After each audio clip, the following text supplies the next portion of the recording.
Trabajé 10 años creyendo que heredaría un negocio, pero solo me dejaron vacío.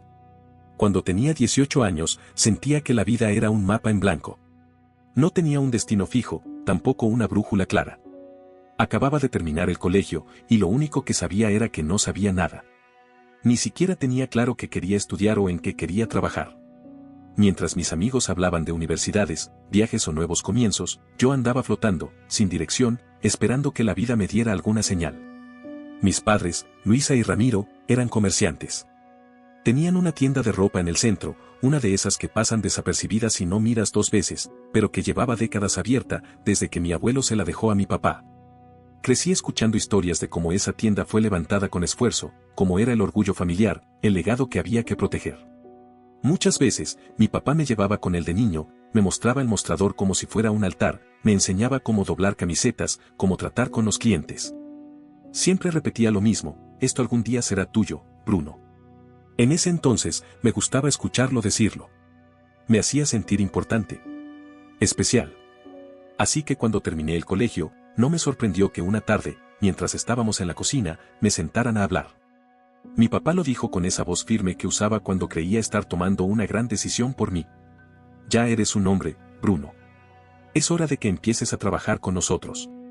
La universidad es un lujo innecesario. Aquí tienes algo real, algo tuyo. Mi mamá puso una mano en mi hombro y repitió con cariño: esto es lo mejor para ti, hijo. Esto es familia. Yo no sabía si era lo mejor, pero tampoco tenía otra cosa. No tenía planes, no tenía recursos, y ellos eran mis padres. Les creí. Era lo lógico. Me decían que era una oportunidad, que estaba invirtiendo en mi futuro, que todo esto sería mío algún día. Y a esa edad, uno quiere creer. Quiere sentirse útil. Necesario. Empecé a trabajar al día siguiente. No tenía sueldo, pero me dijeron que no lo necesitaba. Estaba en casa, tenía comida, cama y un lugar donde crecer. El negocio era mío, ¿para qué quería un salario ahora? Me lo repetían tanto que terminé por repetirlo yo también. Los primeros meses fueron intensos. Aprendí rápido, desde atender a los clientes hasta negociar con proveedores. Mi mamá me enseñó a organizar el inventario, mi papá me llevaba a reuniones y me mostraba cómo tratar con los mayoristas. Todo era nuevo, y había algo en el ritmo de trabajo que me gustaba. Me sentía parte de algo. Me sentía valioso. Los días eran largos. De lunes a sábado, y a veces también los domingos si había que preparar pedidos grandes. De 9 de la mañana a 7 de la tarde, y muchas veces hasta más tarde. Cuando había que cerrar, me quedaba yo. Cuando faltaba alguien, me encargaba yo. Poco a poco, empecé a hacerme cargo de todo. Ellos me lo agradecían con palabras. Con promesas. Esto no funcionaría sin ti, me decía mi papá con una palmada en la espalda. Estás haciendo un trabajo de dueño, decía mi mamá. Y cada vez que lo decían, mi orgullo crecía. Porque, aunque no tenía un centavo a mi nombre, sentía que estaba construyendo algo mío. Pero no todo era justo. Mi hermana, Abril, era 3 años menor que yo. Cuando yo empecé en la tienda, ella tenía apenas 15. Mientras yo pasaba los días trabajando, ella vivía como una reina. No ayudaba en casa, no trabajaba en la tienda, no levantaba ni su plato. Mis padres la trataban como si fuera de porcelana. Abril es diferente, decía mi mamá. Tiene que disfrutar su juventud. No es su camino, decía mi papá.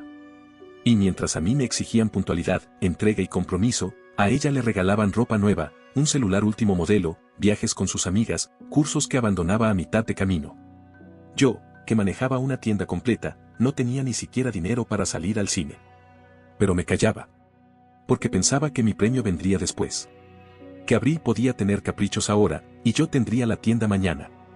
A los 20, yo ya podía hacer todo lo que hacían mis padres y más. A los 22, me dejaban a cargo cuando se iban de viaje. A los 23, abrimos una segunda sucursal, y fui yo quien la levantó de cero. Busqué el local, negocié el arriendo, monté el mobiliario, contraté al personal. Mis padres se aparecían para cortarse la cinta, pero el trabajo lo hacía yo.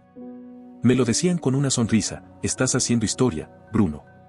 Esta tienda también será tuya algún día.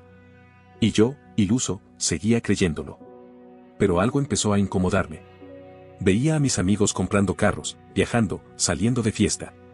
Algunos ya vivían solos, otros habían conseguido trabajos con buen sueldo. Y yo seguía durmiendo en mi vieja habitación, con las mismas cortinas desde los 14 años, usando el mismo colchón desgastado, comiendo lo que había en la casa, sin un peso en el bolsillo. Una vez, cuando tenía 26, me atreví a decirlo.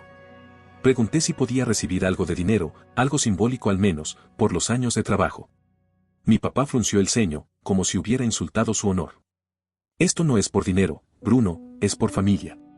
Mi mamá me miró decepcionada. ¿De verdad estás pensando así? Me sentí culpable. Como si estuviera traicionando un pacto sagrado. Me callé. Seguí trabajando. Abril, mientras tanto, vivía su vida de princesa. Se había graduado del colegio y decidió no estudiar. Dijo que no estaba lista. Mis padres, lejos de presionarla, le aplaudieron la decisión. Le pagaron un curso de fotografía, que dejó a la mitad. Luego uno de maquillaje, luego clases de yoga, todo sin terminar nada. Cuando se le antojaban unas botas, iba a la tienda y se las llevaba. Si quería salir con sus amigas, bastaba con estirar la mano. Yo ya no sabía si admirar su descaro o envidiar su libertad. A los 28, empecé a sentirme traicionado. Algo en mi interior empezó a despertarse. Cada vez que escuchaba a mis padres decir algún día, sentía que esa frase era una cuerda floja que me estaba cansando de caminar. Decidí hacer la pregunta frontalmente. ¿Cuándo será mío, de verdad? ¿Cuándo firmamos algo? Fue una cena tranquila, hasta que solté la pregunta. Mi papá se quedó callado.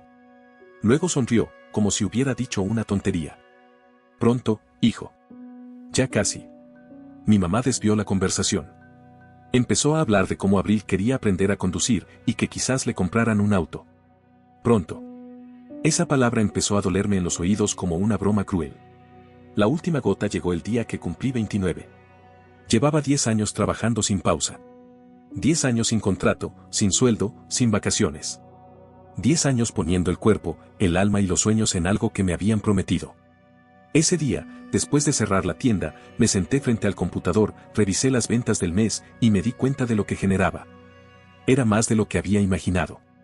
Y yo no tenía ni una bicicleta. Esa noche, fui a casa, cenamos en familia. Mis padres reían, Abril se reía más fuerte. Y yo, con la voz más firme que pude encontrar, dije, quiero mi parte. Quiero lo que me prometieron. Quiero que la tienda sea mía. Lo que vino después todavía me suena como un mal sueño. Mi papá soltó una carcajada. Mi mamá se llevó la mano a la boca, como si intentara no escupir la risa. Abril se giró desde el sofá y me miró con burla. Tu parte, repitió mi papá, como si no entendiera.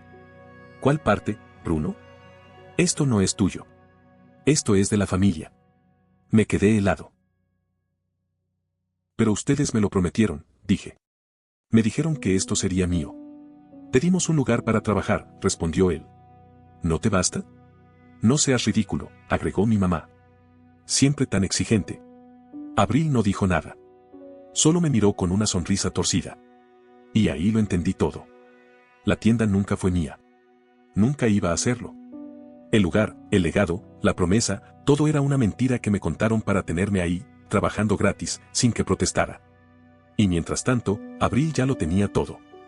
Esa noche no dormí.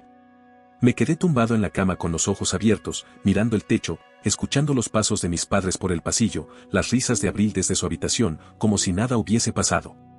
Sentía rabia. Sentía vergüenza. Sentía que había desperdiciado 10 años de mi vida por una promesa vacía. Todo se me vino encima de golpe. El cansancio acumulado, los días interminables en la tienda, los fines de semana perdidos, los cumpleaños que pasé trabajando, las veces que renuncié a una salida, a un descanso. Porque siempre había algo más urgente en el negocio. Y ahora me trataban como si fuera un empleado más. No. Peor. Como si fuera un sirviente que no merecía nada. Como si me hubieran hecho un favor al dejarme trabajar gratis todos esos años.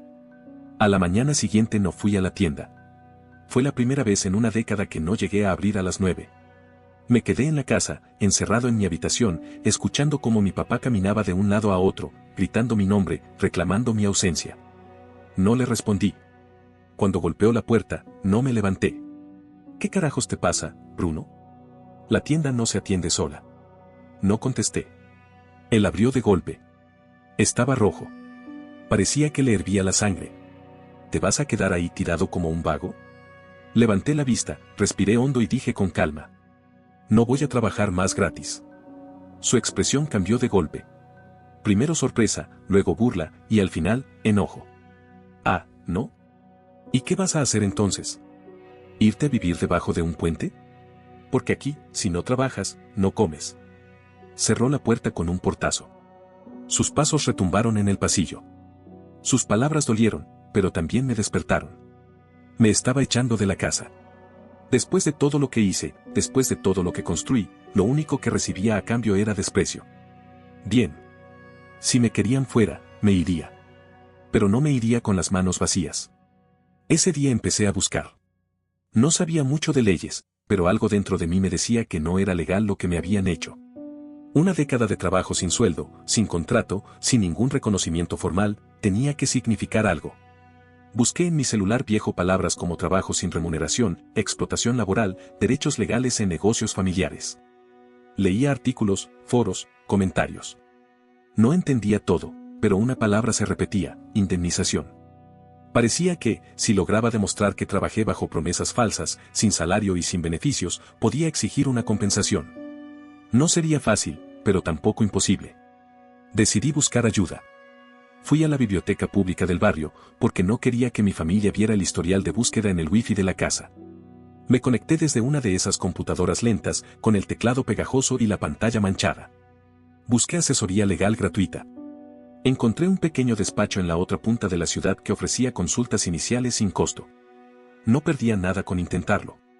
Tomé un bus al día siguiente. El viaje duró más de 1 hora. El edificio estaba viejo, con pintura descascarada y un letrero casi ilegible. Subí por unas escaleras angostas hasta llegar al segundo piso. Me recibió una mujer de unos 40 años, cabello oscuro recogido en un moño sencillo y una expresión seria pero cálida. Se llamaba Claudia. Pasamos a su pequeña oficina. Tenía una mesa de madera con algunas carpetas, una planta marchita en la esquina y una cafetera que parecía más decorativa que funcional. Le conté mi historia. Desde el inicio. Cómo empecé a trabajar a los 18, cómo me prometieron que la tienda sería mía, cómo nunca firmé un contrato, cómo durante 10 años no recibí sueldo, ni seguridad social, ni nada. Le hablé de Abril. De cómo ella nunca movió un dedo. De cómo, cuando por fin pedí lo mío, se burlaron en mi cara. Claudia no me interrumpió. Anotaba en un cuaderno mientras asentía. Cuando terminé, se acomodó los lentes y dijo: Bruno, esto no es común. No es fácil demandar a tu propia familia. Pero lo que describe se ajusta a un patrón claro de explotación laboral. Hay jurisprudencia sobre casos similares. No dije nada. Solo la miré. Ella continuó. Necesitamos pruebas. No un contrato necesariamente, pero sí evidencia de que trabajaste, de que manejabas funciones de empleado o de dueño, de que hubo promesas, de que hay testigos. Le pregunté qué tipo de evidencia. Fotos, correos, mensajes, registros contables. Gente que pueda dar testimonio de tu trabajo. Todo lo que puedas conseguir. Asentí. Antes de irme, me miró y agregó: No va a ser fácil. Esto va a romper vínculos. Vas a enfrentarte a ellos de verdad. Respondí sin dudar. Ellos me rompieron primero. Esa noche volví a casa decidido. Ya no había marcha atrás. No podía seguir fingiendo que todo estaba bien. No podía seguir siendo el hijo obediente, el trabajador gratuito, el tonto útil. Sabía que en la tienda había un cuaderno donde anotaba las ventas, los pedidos, los turnos. Era de mi puño y letra. También recordé que muchas veces enviaba correos a proveedores desde mi cuenta personal. Incluso tenía fotos en mi celular. No eran muchas, pero había algunas en las que aparecía yo cerrando la tienda, cargando cajas, atendiendo a clientes. No era un expediente, pero era un comienzo. 2 días después, fui a la tienda. Les dije que necesitaba recoger unas cosas. No sospecharon. Entré, saludé con la cabeza. Nadie me preguntó nada. Me fui al mostrador, abrí el cajón inferior, y ahí estaba el cuaderno. Lo guardé en mi mochila. También saqué copias de unas facturas que había llenado yo. Antes de irme, hablé con Lucas, uno de los empleados que había contratado yo mismo para la segunda sucursal. Le conté por encima la situación. Me miró serio y dijo: Bruno, todos sabemos que tú levantaste esto. Si necesitas que diga la verdad, puedes contar conmigo. Eso me dio fuerza. Volví con Claudia esa misma semana. Le llevé el cuaderno, las copias, las fotos del celular, los correos impresos y el nombre de Lucas como testigo. Ella revisó todo con atención y sonrió, por primera vez desde que la conocí. Esto es un buen comienzo, dijo. Vamos a redactar una demanda por compensación laboral y daños. Es difícil, pero viable. Tus pruebas tienen peso. Y tú tienes algo que muchos demandantes no tienen, una historia clara, coherente y documentada. Me explicó que la demanda incluiría el cálculo de un sueldo base por los 10 años, más un monto adicional por el daño psicológico y el incumplimiento de promesas. Cuando me dijo la cifra aproximada, me quedé en silencio. Nunca había tenido ni un décimo de eso. No sabía qué decir. Ella me miró con seriedad y añadió. Pero más allá del dinero, esto es sobre justicia. Y eso, más que nada, era lo que yo buscaba. Firmé los papeles unos días después. Ver mi nombre completo enfrentado al de mis padres en el encabezado del documento me estremeció, pero no temblé. Esa misma semana, un notificador judicial fue a entregar la demanda a mi casa. Yo no estaba ahí. No quería estar. Me fui a caminar sin rumbo por la ciudad, tratando de despejar mi mente. Cuando volví, ya se había desatado el caos. Mi papá me estaba esperando en la sala, con el sobre de la demanda arrugado en la mano. Caminaba de un lado a otro como un toro encerrado. Apenas me vio entrar, estalló. ¿Qué clase de bajeza es esta, Bruno? No contesté. Lo miré a los ojos. No con rabia. Con calma. Como alguien que ya se cansó de explicar lo obvio. ¿Nos estás demandando? ¿A nosotros? Mi mamá apareció desde la cocina con los ojos hinchados. Estaba llorando, repitiendo una y otra vez, ¿cómo pudiste hacer esto, hijo? Somos tu familia. Abril, por su parte, salió de su habitación con una expresión que por fin mostraba algo de interés por lo que ocurría fuera de su mundo. «Nos vas a dejar en la calle por dinero», dijo, con la cara fruncida. Yo no respondía. No porque no tuviera palabras, sino porque ya no quería justificarme. Después de 10 años de silencios y abusos, no les debía más explicaciones. Esto no es por dinero, les dije al fin. Es por respeto. Por todo lo que me prometieron y no cumplieron. Mi papá se rió, con esa risa seca que usaba cuando quería humillarme. Te dimos techo, comida, un lugar donde trabajar. Y ahora vienes con jueces y abogados. ¡Qué vergüenza! No me moví. No subí la voz. No lloré. Me usaron. Y ahora van a asumir las consecuencias. Mi mamá empezó a suplicar. Literalmente. Me pedía que lo pensara bien, que podíamos hablar, que no lo llevara tan lejos. Pero ya lo habían llevado demasiado lejos ellos. Cuando se burlaron en mi cara. Cuando decidieron que yo no merecía nada. Cuando dieron todo a Abril sin que ella sudara un solo día. Mi papá fue más directo. Si vas a seguir con esto, te vas de la casa. Dicho y hecho. Esa misma noche, empaqué lo poco que tenía en una mochila, un par de mudas de ropa, mi celular viejo, unos libros, mi libreta de notas. Dormí en un hostal de mala muerte que encontré por internet. Era barato, oscuro y ruidoso, pero era mío. Por primera vez en mi vida, estaba bajo un techo que no me habían arrojado en la cara como un favor. Pasé las semanas siguientes en modo supervivencia. Conseguí un trabajo en una cafetería del centro, limpiando mesas y ayudando en cocina por turnos. No era glamuroso, pero pagaban por hora, y eso era más de lo que había recibido en toda una década. Claudia me mantenía informado. Me dijo que mis padres habían contratado un abogado, uno de bajo perfil. Que respondieron la demanda diciendo que yo colaboraba en el negocio, que nunca hubo un acuerdo real, que era su hijo y por eso me dejaban estar ahí. También me contó que el tono del abogado de ellos era más emocional que legal. Había mucho sacrificio de padres, agradecimiento, deber familiar. Poco argumento sólido. Nosotros teníamos las pruebas. El cuaderno con mi letra, las facturas firmadas por mí, los correos enviados a proveedores, las fotos que me tomaron durante años, el testimonio de Lucas. Claudia lo organizó todo con un orden quirúrgico. Yo solo debía esperar y prepararme. No volví a saber de mis padres directamente. Pero una noche, mientras salía del trabajo, vi que me había llegado un mensaje al celular viejo. Era de mi mamá.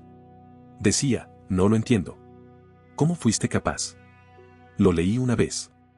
No respondí. Lo eliminé. No necesitaba esa culpa. Ya tenía suficiente encima. Mientras tanto, Abril seguía como si nada. Me enteré por redes sociales que había empezado un curso de redes de maquillaje. En sus historias aparecía mostrando productos, haciéndose selfies en autos de lujo que sabía que no eran suyos. Por alguna razón, eso me dolía más que la indiferencia de mis padres. Porque Abril nunca tuvo que pelear por nada. Le dieron todo. Y aún así, parecía que no le alcanzaba. Era como un pozo sin fondo. Y mis padres, sus proveedores eternos. El día del juicio no tardó en llegar. Fue en un juzgado pequeño, con paredes blancas que olían a desinfectante y bancos de madera dura. Llegué con Claudia. Vestía la única camisa decente que tenía, planchada la noche anterior en el hostal, y unos jeans sin roturas. Mis padres estaban del otro lado, con su abogado. Mi papá me miró como si no me conociera. Mi mamá tenía los ojos hinchados. Abril no fue. Fiel a su costumbre, lo importante solo le interesaba si se trataba de ella. El juez era un hombre mayor, con una mirada seria y voz pausada. Empezó el proceso con formalidad y nos pidió a todos respeto. Claudia expuso el caso con claridad. Cada punto. Cada año. Cada ausencia de salario. Cada promesa incumplida. Mostró las fotos, los correos, el cuaderno. Llamó a Lucas, quien habló con tranquilidad y sin exagerar. Bruno manejaba todo. Era el primero en llegar y el último en irse. Nunca vi que cobrara. Sin él, las tiendas no se sostenían. El juez tomó nota en silencio. Luego fue el turno del abogado de mis padres. Argumentó que yo lo hacía por amor familiar, que era una decisión voluntaria, que nunca hubo presión ni compromiso escrito. Que me dieron casa y comida. Mi papá subió al estrado. Se notaba nervioso, pero mantenía el tono autoritario de siempre. Él es mi hijo. Hizo lo que tenía que hacer. No le cobramos renta, ni gastos. No entiendo por qué quiere destruirnos ahora. Mi mamá, entre lágrimas, dijo que lo hicieron todo por mi bien. Que nunca fue su intención hacerme daño. Que solo esperaban que algún día entendiera. Cuando me tocó hablar, no pensé en un gran discurso. Solo dije la verdad. 10 años de trabajo. 10 años de esfuerzos, de sacrificios, de dejar mi vida en pausa por una promesa que nunca fue real. Me prometieron que la tienda sería mía, y cuando pedí lo que me correspondía, se burlaron de mí. Me trataron como si fuera un estorbo. Nunca les pedí regalos. Nunca exigí privilegios. Solo pedí lo que me gané. No los miré. No podía. Me temblaba la mandíbula. El juicio se suspendió hasta el día siguiente. El juez quería tiempo para revisar todo con cuidado. Esa noche dormí poco. Me despertaba a cada rato, repasando lo dicho, lo hecho, los años vividos. Me sentía agotado, pero no arrepentido. A la mañana siguiente, llegamos temprano al juzgado. Claudia llevaba la carpeta con todos los documentos bajo el brazo. Yo no dije nada en todo el camino. Tenía la garganta seca, pero no de nervios, sino de una especie de cansancio viejo, de esos que se sienten más en el alma que en el cuerpo. Mis padres ya estaban allí. Mi papá evitaba mirarme. Mi mamá parecía más frágil que nunca. El abogado de ellos murmuraba cosas que no alcancé a escuchar. Yo solo observaba el suelo, como si ahí pudiera encontrar alguna señal de justicia. Cuando el juez entró a la sala, el silencio se volvió más espeso. Se sentó, revisó unos papeles frente a él y, sin levantar la voz, empezó a hablar. Este es un caso poco habitual, dijo. Un conflicto que mezcla relaciones familiares con obligaciones laborales. Pero lo que hemos revisado aquí, las pruebas presentadas, los testimonios escuchados, son claros. Volteó a ver a mis padres. El señor Bruno trabajó durante 10 años en el negocio familiar sin recibir compensación económica, sin contrato, sin beneficios. Se le prometió verbalmente que ese trabajo sería retribuido con la propiedad del negocio, promesa que fue sistemáticamente incumplida. Se hizo una pausa que pareció eterna. Luego, continuó. Esas condiciones configuran una situación de explotación laboral. Aún dentro del núcleo familiar, existen responsabilidades legales que no pueden ser ignoradas. Mi madre rompió en llanto. Mi padre apretó los labios, furioso pero contenido. Yo no me moví. Por tanto, esta corte ordena una compensación económica al señor Bruno equivalente a 10 años de salario básico mensual legal. Más un monto adicional por daño moral debido al incumplimiento prolongado de la promesa y el perjuicio psicológico evidente. Claudia me tocó el hombro. Yo seguía sin reaccionar del todo.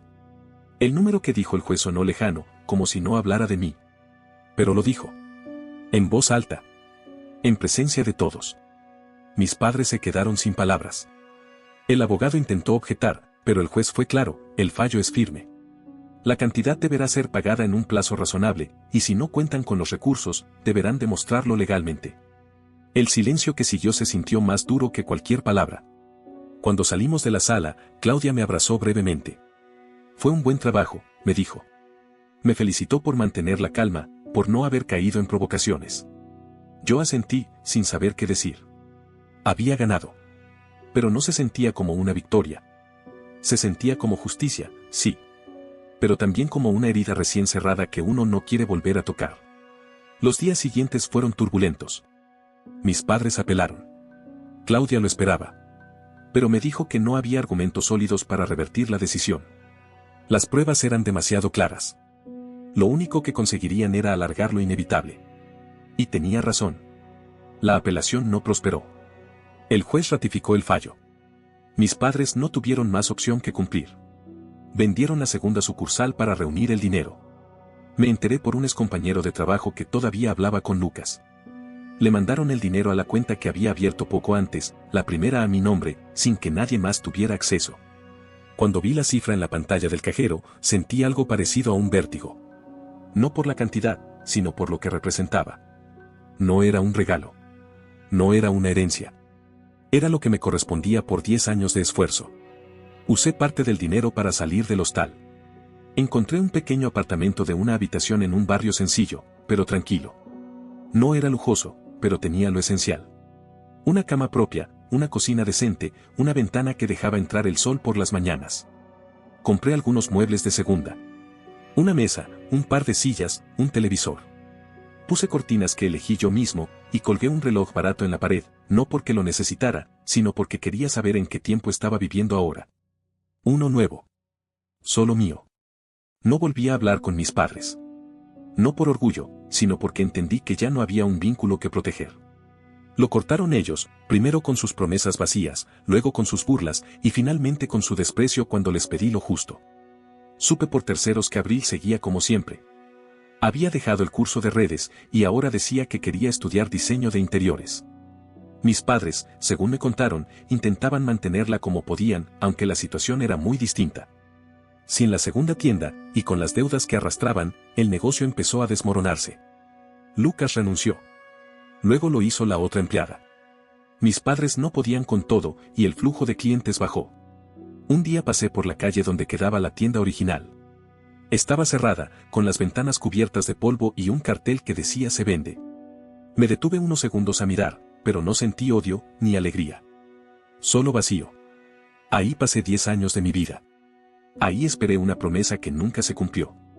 Y ahora estaba vacía, como la palabra familia había quedado para mí. Después de ver el cartel de "se vende" en la tienda, seguí caminando sin mirar atrás. No tenía sentido detenerme más tiempo ahí. Ese lugar ya no significaba lo que un día pensé. No era un símbolo de esfuerzo. Ni de futuro. Ni siquiera de dolor. Era simplemente un espacio vacío, como tantos otros que se cierran cuando el tiempo demuestra que ya no hay nada que salvar. En los meses que siguieron, mi vida tomó otro ritmo. Empecé a trabajar en serio en la cafetería donde había entrado por necesidad. Al principio hacía los turnos más pesados, limpieza, descarga, lo que nadie quería. Pero trabajaba bien, en silencio. El dueño, un tipo tranquilo llamado Ernesto, me ofreció un aumento después de 3 meses. No era mucho, pero era mi dinero. Con el tiempo, me fui ganando su confianza. Me enseñó a manejar el sistema de caja, a coordinar pedidos, incluso me pidió que entrenara a un par de empleados nuevos. Me gustaba el ambiente. Era modesto, pero respetuoso. Nadie me prometía nada que no estuviera escrito. Nadie me debía explicaciones. Lo que hacía, lo cobraba. Y eso, después de tantos años de trabajo fantasma, era todo lo que necesitaba. Abrí una cuenta de ahorros.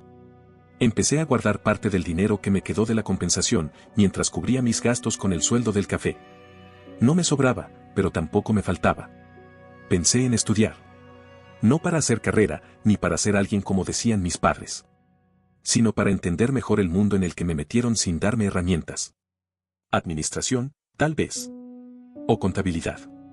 Algo que me permitiera, en el futuro, abrir algo mío, pero de verdad. Sin trampas. Sin promesas vacías. Un día me senté en el pequeño comedor de mi apartamento, abrí la laptop que había comprado usada y empecé a mirar cursos virtuales. Sentí una mezcla de miedo y emoción. Como si recién empezara a vivir. No supe más de mis padres. De vez en cuando escuchaba cosas, versiones que corrían entre vecinos o conocidos. Que se mudaron a una casa más pequeña. Que mi mamá no salía mucho. Que mi papá intentaba levantar otro negocio, sin mucho éxito. Que Abril seguía pidiéndoles cosas que ya no podían darle. Nunca contesté a los mensajes que me mandaron después del juicio. Eran pocos, y siempre tenían ese tono de culpa disfrazada de afecto. Como si con palabras pudieran arreglar lo que rompieron durante años. No los odiaba. Pero ya no los necesitaba. Y eso, para mí, era suficiente. Con el paso de los meses, fui sintiéndome más liviano. Ya no pensaba todo el tiempo en lo que me habían hecho. Empecé a disfrutar pequeñas cosas. Caminar al trabajo con los audífonos puestos. Cocinar para mí sin que nadie me dijera que era perder el tiempo. Ver una serie entera sin remordimientos. Sentarme junto a la ventana y dejar que entrara la luz. Un día cualquiera, volviendo a casa, me crucé con un viejo amigo del colegio. Me preguntó qué había sido de mi vida. Le conté, en resumen, lo que había pasado. Se quedó en silencio. Luego me miró y dijo, hiciste bien. Pusiste límites. No todos se atreven. Esa noche, me acosté pensando en eso. Poner límites. Toda mi vida había vivido al ritmo de otros. Siguiendo las reglas que me impusieron, esperando recompensas que nunca llegaron, aguantando la culpa, el deber, la falsa lealtad. Y ahora, por primera vez, sentía que era yo quien marcaba el camino. No me volví rico. No compré un auto. No hice un viaje largo para descubrirme. Pero logré algo más importante, recuperar mi dignidad. Y con eso, reconstruir mi vida desde cero. A veces pienso en lo que podría haber sido. Si mis padres hubieran sido justos. Si me hubieran tratado como un hijo, no como un recurso gratuito. Si hubieran repartido con equidad, si hubieran respetado mis esfuerzos en lugar de aprovecharse de ellos. Tal vez hoy tendríamos un negocio familiar próspero. Tal vez viviríamos cerca. Tal vez seguiríamos compartiendo cenas, risas, navidades. Pero eligieron a Abril. Eligieron el favoritismo. Eligieron cerrarme las puertas cuando les pedí lo mínimo, que cumplieran su palabra. Y yo elegí alejarme. Elegí decir basta. Elegí defenderme. Ahora, cuando me siento en mi pequeño sofá, con una taza de café caliente entre las manos y el murmullo tranquilo de la calle entrando por la ventana, no pienso en venganza, ni en justicia, ni en lo que perdí. Pienso en todo lo que gané cuando tuve el valor de decir, ya no más. La tienda se vendió. Las mentiras se derrumbaron. La familia se quebró. Pero yo sigo en pie. Libre. En paz. Y esta vez, con mi historia escrita por mí. Solo por mí. No olvides dejar tu opinión en los comentarios, dejar tu like y compartir este video.